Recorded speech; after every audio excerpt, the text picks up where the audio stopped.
Ladies and gentlemen of the free world, or what's left of it, welcome to the Stateless Standard. In a landscape where the so-called choice between red and blue boils down to which flavor of authoritarianism you'll swallow today, it's easy to forget that this isn't some organic evolution of democracy. No, this is the engineered barrenness of a political garden scorched by the state's own flamethrowers. Today, we dissect the sordid machinery behind it. COINTELPRO, the FBI's Cold War-era reign of terror against dissent, and its bastard child, the Symbionese Liberation Army, a Frankenstein's monster of mind control and manufactured mayhem that helped bury the American left under an avalanche of discredit and division. This isn't ancient history, it's the blueprint for our current cage.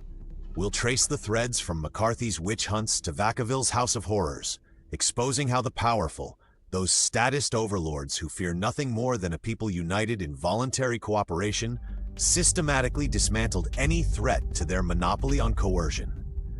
Prepare for a tale of infiltration, provocation, and psyops. To understand today's political wasteland, where libertarians and socialists alike are herded into the same statist pens, we must first till the soil of the McCarthy era. Picture 1950s America. The Red Scare wasn't just paranoia, it was policy. Senator Joseph McCarthy's crusades against communists in government and Hollywood weren't spontaneous. They were the opening salvo in a war on ideological pluralism. The FBI, under J. Edgar Hoover, saw the burgeoning civil rights movement, labor unions, and anti-war stirrings not as expressions of human liberty, but as existential threats to the centralized power Hoover so adored. Enter COINTELPRO, counterintelligence program, launched in 1956 as a secret FBI operation to disrupt, misdirect, discredit, or otherwise neutralize domestic political organizations deemed subversive. This wasn't defensive intelligence. It was offensive warfare against the stateless impulses of the people. Targets? The Socialist Workers' Party, the Black Panther Party for self-defense, Students for a Democratic Society, any group daring to challenge the state's monopoly on violence or its cronies in big business. The tactics? A masterclass in cynical subversion, drawn straight from the statist playbook. Infiltration. Agents posing as true believers to sow discord. Forged letters pitting allies against each other. Anonymous smears in the press, labeling leaders as informants or perverts. And the crown jewel, agent provocateurs. Plants who escalated rhetoric to the fringes, pushing for violence that alienated the masses and justified crackdowns.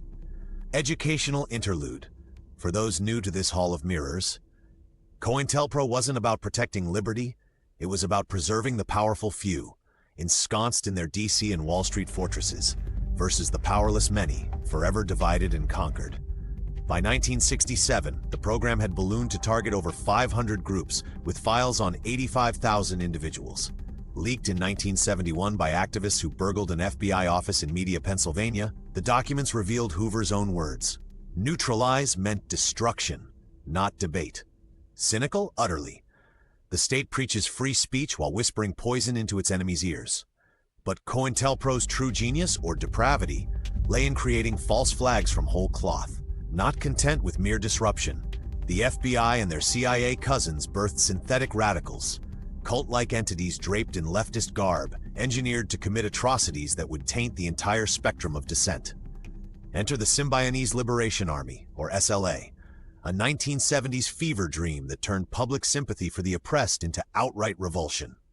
Our story pivots to California's Vacaville medical facility in the early 1970s, a state-run prison masquerading as a hospital, but in truth, a CIA laboratory for the soul's subversion. Under the umbrella of MKUltra, the agency's infamous mind control program, Vacaville became a petri dish for behavioral engineering. We're talking psychosurgeries, electroshocks, lobotomies, and cocktail-hour drug trials on inmates, all funded by black budgets and overseen by contractors with ties to the agency's darkest corners.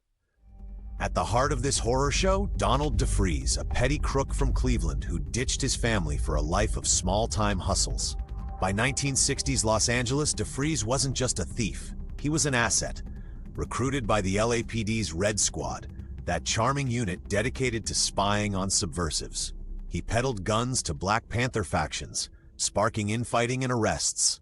A conviction landed him in Vacaville, where he caught the eye of Colston Westbrook, the Black Cultural Association's enigmatic coordinator. Westbrook, no mere academic. This African-American linguist moonlighted as a CIA operative, advisor to the Korean Intelligence Service, Vietnam PSYOPs expert under the Phoenix program. That charming CIA initiative to neutralize Vietnamese subversives via torture and assassination. Back stateside, Westbrook's cover was a teaching gig at UC Berkeley's Afro-American Studies Department. His real brief? To probe how unstable prisoners could be reprogrammed as infiltrators for Bay Area radicals. DeFreeze, ever the opportunist, was his star pupil. Special privileges flowed, conjugal visits, despite no wife, early release, all for playing lab rat in isolation cells laced with hallucinogens. Cynical aside, in a truly free society, men like DeFreeze might have hustled in voluntary markets, flaws and all. But the state? It sees potential tools, not people.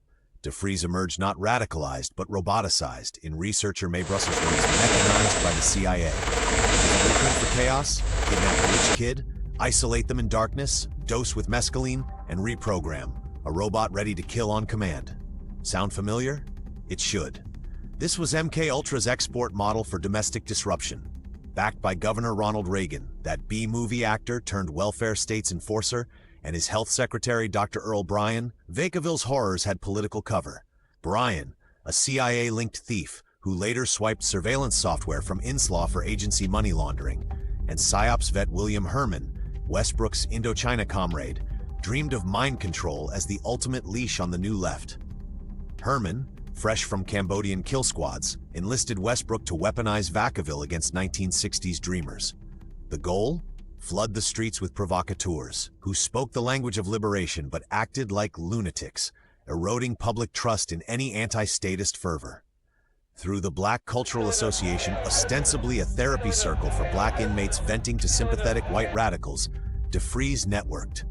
Maoists, Venceremos Brigade vets, Cuba enthusiasts, even Patty Hearst herself visited under false pretenses. Enter Willie Wolfe, a Berkeley student smitten by Westbrook's classes, who funneled recruits into what became the SLA. DeFreeze, now Field Marshal Sink, a nod to the Amistad rebel, twisted for irony. The real Cinque later enslaved his own, assembled his cadre, white middle-class radicals brainwashed into urban guerrillas, spouting Marxist slogans while plotting crimes that served only the state's narrative. Pace quickens. Montage of grainy 1970s newsreels. Bank heists, wanted posters. Text pops, false flag, or fatal flaw. By late 1973, as Vietnam's end sapped the anti-war fire from SDS and the Panthers, the SLA struck. No community organizing, no mutual aid societies, hallmarks of true stateless action. Instead, symbolic stunts and senseless savagery. They robbed fascist-linked businesses, Portugal, South Africa, Chile, Israel, spray-painting manifestos, laced with pig-slanging bombast. But the pivot to infamy? November 6, 1973, the assassination of Dr. Marcus Foster, Oakland's pioneering black school superintendent. Foster? A hero to the marginalized. He'd scrapped invasive ID cards, hired peace officers for de-escalation, integrated juvenile justice, all to uplift non-white kids amid school violence. The SLA's communique? Fabricated bile. Foster as a political police architect, compiling dossiers for a fascist database. Lies pure and simple, fed to DeFreeze by Westbrook himself. The hit, Foster's cyanide-laced bullets to the chest, his deputy Robert Blackburn gravely wounded, was a masterstroke of discredit. Bay Area radicals whispered, "This reeks of pigs." Ramparts magazine nailed it. So brutal, so morally unjustifiable. Most assumed the SLA to be a cover for some right-wing or police group. They weren't wrong. The SLA's apotheosis, February 1974's kidnapping of Patty Hearst, 19-year-old heiress to a yellow journalism empire that peddled wars for profit. Holed up in a Berkeley apartment, Hearst endured isolation, threats, abuse, echoes of DeFreeze's Vacaville torment. Dosed, allegedly. Raped? She claimed so. By April, Tanya, after Che's comrade, burst from a Hibernia bank robbery, shotgun in hand, barking orders. This is Tanya. A $2 million food giveaway to the poor followed, a Robin Hood ploy that briefly humanized them. But the damage? Done. Leftist causes already fracturing, now synonymous with heiress-napping psychos. Hearst's 1976 conviction, 35 years later commuted by Carter, pardoned by Clinton, hinged on Stockholm Syndrome, but psychiatrist Robert J. Lifton called it textbook POW coercion. The SLA? Fizzling fast. Bill and Emily Harris nabbed for shoplifting. They left cornered in a Los Angeles safehouse. May 17, 1974, live TV apocalypse. LAPD unleashes 9,000 rounds. SLA fired 15 tear gas, incendiary grenades. Flames consume the hideout. 6 die, some shot fleeing like Nancy Ling Perry. Gunned in the back, sans weapon. Defreeze? Suicide, officially, but ballistics screamed sniper from without. A private probe blamed LAPD provocation. No negotiations, just a rumor-fueled blaze. Firefighters blocked. The state once again scripting the end to suit its script.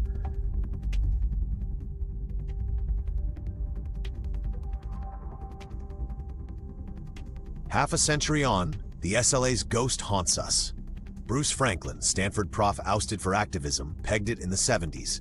A counter-revolutionary organization by provocateurs, doing great damage to the revolutionary movement and playing into the hands of the most reactionary forces. Today, those forces rule, the dream of decentralized power, mutualist economies, voluntary associations. Austrian-style markets free of fiat lies in ruins, supplanted by a duopoly where both parties kneel to the Fed, the military-industrial complex, and endless surveillance. This was the strategy of tension. State-orchestrated chaos to justify clampdowns, divide the dispossessed, and entrench elite control. COINTELPRO's playbook lives in modern psyops, from Russiagate fabrications to January 6 entrapments, where FBI informants outnumbered genuine agitators 9-to-1 per whistleblowers. The left splintered into identity silos, the right into QAnon fever dreams, all while the stateless many chase shadows instead of the real chains. Central banks inflating away our labor, regulations crowning cronies kings. Cynically speaking, why innovate when classics work?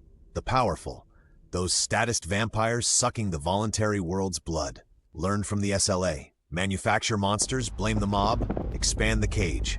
No coincidence Reagan's Vacaville patrons rose to the White House, birthing the war on drugs as COINTELPRO 2.0. Today's dystopia, their harvest. In the end, dear viewer, history isn't a straight line. It's a noose tightened by forgetfulness. The Stateless Standard exists to cut those cords, to remind you that true progress lies not in voting harder, but in building parallel structures, agorist markets, crypto commons, mutual defense networks beyond the state's grasp. Demand the files, question the narratives, and above all, withdraw consent from the duopoly's farce.